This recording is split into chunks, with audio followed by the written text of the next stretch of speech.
یہ ابھی کوئی ہفتہ 10 دن پہلے کی بات ہے کہ رمضان کے 1 ماہ کے التوا کے بعد شیطان سے ہمارے قدیمی لعنت اور ملامت والے معمول کے تعلقات استوار ہوئے ہیں، مگر آپ اتفاق کریں گے کہ آج کل کے جو حالات ہیں ان میں بجائے شیطان سے پناہ مانگنے کے اس کے چیلے کرونا وائرس سے کہیں زیادہ پناہ مانگنے کا جی چاہتا ہے۔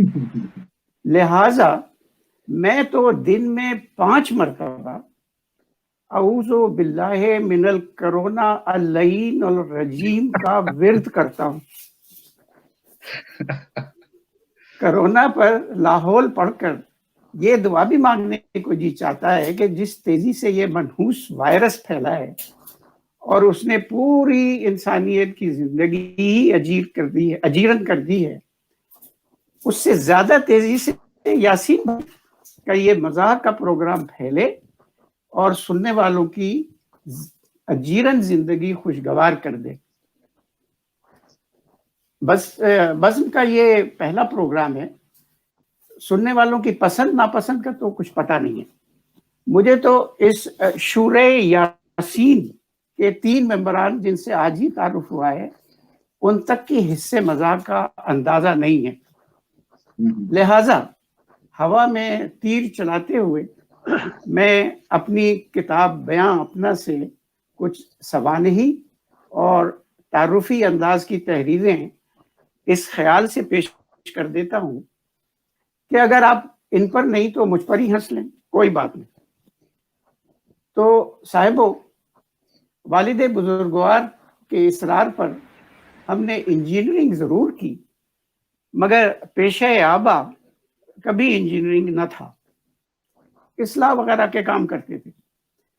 انجینئرنگ اور مذاق کا جوڑ تو نہیں بنتا، مگر مذاق کا میدان ایسا ہے کہ اس میں آپ کو جا بجا ڈاکٹر، صحافی، کالم نگار، پروفیسر اور یوسفی صاحب جیسے بینکر، حتیٰ کہ ایک کرنل محمد خان بھی ملیں گے جن کی اہلیہ نے کرنل کی بیوی ہونے کے باوجود کسی پولیس والے کو نہ تو دھمکیاں دیں اور نہ ہی ان محترمہ کے خلاف اس بات کے شواہد ملے ہیں کہ انہوں نے راستے کی رکاوٹ والے بانس کو اٹھا کر حقارت سے پھینکا ہو سکتا ہے کہ وہ کراچی کی رہائشی رہی ہوں، یہاں کی پولیس کے آگے کرنل جنرل کیا بیچتے۔ تعلق تو ہمارا بھی کراچی سے ہی ہے، بلکہ پہلے تو ہم تقریباً ہر سال ہی کراچی یاترا بھی کرتے تھے، مگر اب کینیڈا میں طویل قیام کی پاداش میں پاکستان سے ہمارے احباب کی نسل تقریباً معدوم ہو چکی ہے۔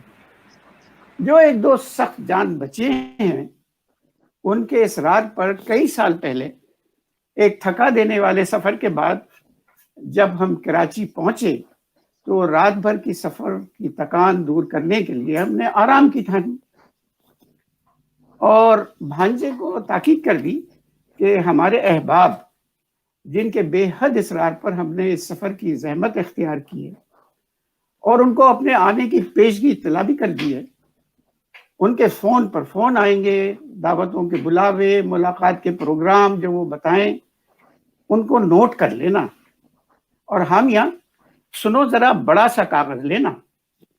2-3 گھنٹے سونے کے بعد ہم نے بھانجے کو بلایا اور کہا کہ برخوردار ذرا فہرست لاؤ، کتنے فون آئے، کتنے دعوت نامے اور بلاوے موصول ہوئے۔ ہمارے دوست بھی کیا سوچتے ہوں گے کہ آتے ہی خبر نہ لی، آرام کو ہم پر مقدم جانا۔ عزیز مذکور نے یعنی ہمارے بھانجے نے نہایت ادب سے، جس میں تمسخر کا شائبہ نمایاں تھا، کہا کہ ماموں آپ ابھی اور سو لیں، کسی کا بھی فون نہیں آیا۔ دوپہر گزری، شام گزری، جب دوسرا دن بھی آدھا گزر گیا مگر کسی نے ہمیں پلٹ کر نہیں پوچھا تو ہم نے خود ہی فون کرنے کی ٹھانی۔ کسی نے بے انتہا مصروفیت کا رونا رویا اور الٹا ہمیں کو مورد الزام ٹھہرایا کہ یہ بھی کوئی کراچی آنے کا وقت ہے، مصروفیت کا زمانہ ہے، بقرعید کے بعد آتے ہیں، ابھی تو ہم نے بکرا بھی نہیں خریدا. اب بکرے کی اولیت کو خاطر میں نہ لانے پر ہم نے ان سے معذرت کی. بے شک ہم اشرف المخلوقات تو ہیں، مگر بکرے کو یہ فضیلت حاصل ہے کہ اس کی قربانی جائز ہے، ہماری نہیں. ویسے طالبانی اسلام کی اور بات ہے، وہ تو نوزائیدہ اور حاملہ کو بھی جائز سمجھتے ہیں. طالبانی مسلک سے نسبتاً کچھ مہذب مسلک والے ملک سعودی عرب میں بھی ہمارا قیام رہا. ہمارے ایک دوست نے جو 70 کی دہائی میں عازم سعودی عرب ہوئے تھے، انہوں نے ہمیں یہ کہہ کر ورغلایا کہ ملک سعودی عرب میں تیل اور اس کی وجہ سے دولت کی ریل پیل ہے. دولت تو ہے مگر نہ بجلی، نہ پانی، نہ سڑکیں، نہ عمارتیں، نہ ڈھنگ کے مکان. ملک ہے کہ بھائیں بھائیں کر رہا ہے. ایسے میں تمہاری انجینئرنگ جس سے تمہیں ملک پاکستان میں کچھ خاص فائدہ نہیں ہو رہا ہے، جبکہ ملک سعودی عرب میں اس کا بھاؤ بہت اچھا جا رہا ہے، موقع سے فائدہ اٹھانا ہو تو ترنت پہنچو. ہم نے یہ سوچ کر کہ ایک اسلامی مملکت کو ہماری قابلیت اور تجربے کی ضرورت ہے، جنہوں نے نہ صرف آنے جانے کا ٹکٹ بمِ سفر خرچ بھیجا ہے اور بطور اعتراف مہارت ایک خطیر رقم بطور ماہانہ مشاہرہ ہماری کارگزاری سے استفادے کے عوض پیش بھی کی ہے. اور پھر ہم کون سے ایسے غیر ملک کو جا رہے تھے؟ آخر اسی ملک کے ایک حصے سے کوئی 50 پشت پہلے ہمارے بزرگوں نے مکے سے مدینے اور پھر بلاد ہند کے سمت ہجرت کی تھی. سوچا کہ آ ملیں گے سینہ چاکانے چمن سے سینہ چاک. مگر بائے ہو، مملکت سعودی عرب میں تھوڑا ہی عرصے قیام کے بعد ہم اور مملکت اس بات پہ متفق نظر آئے کہ ہماری یہاں بود و باش ہمیشہ عارضی ہی رہے تو بہتر ہے. زیادہ پھیلنے کے نتائج سنگین ہو سکتے ہیں. صحیح کہا. پھر بھی ناشکری کا مقام نہیں، اس لیے کہ آج کل ہم بغیر کام کاج کیے جو 2 وقت کی روٹیاں توڑ رہے ہیں، تو یہ اسی مملکت کی دین ہے. وہ لوگ جیسے بھی ہیں اللہ انہیں خوش رکھے. خیر سے 30-32 سال سے زیادہ سعودیہ میں عارضی قیام کے بعد ہمارا ارادہ ملک پاکستان واپسی کا تھا، مگر پتہ چلا کہ وہاں کی مٹی کے فرزندوں نے اب کاروبار مملکت پوری طرح سے سنبھال لیا ہے. اس لیے غیر مقامی لوگوں کی ایسی کوئی خاص ضرورت باقی نہیں رہی. اپنی جان و مال کی ذمہ داری پر وہ خود آنا چاہیں تو ممانعت بھی نہیں ہے.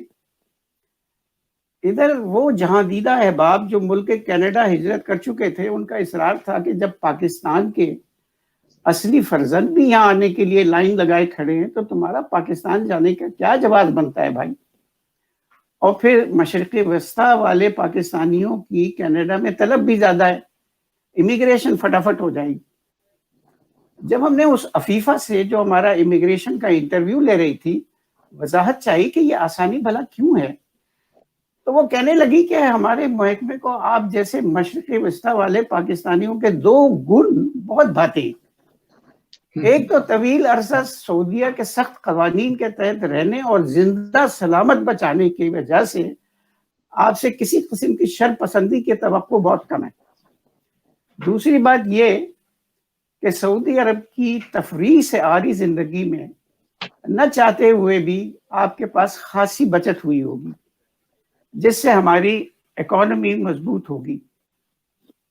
یہ دوسری بات سن کر ہمیں اپنے بلند مرتبہ ہونے کا پہلی مرتبہ احساس ہوا، اور ہم نے اپنے آپ کو پاکستان کے سربراہان مملکت، سرمایہ داران اور اعلیٰ سرکاری افسران کی صف میں کھڑا پایا، کیونکہ وہ بھی قوم کے پیسوں سے دوسرے ملکوں کی ہی اکانومی مضبوط کرتے ہیں.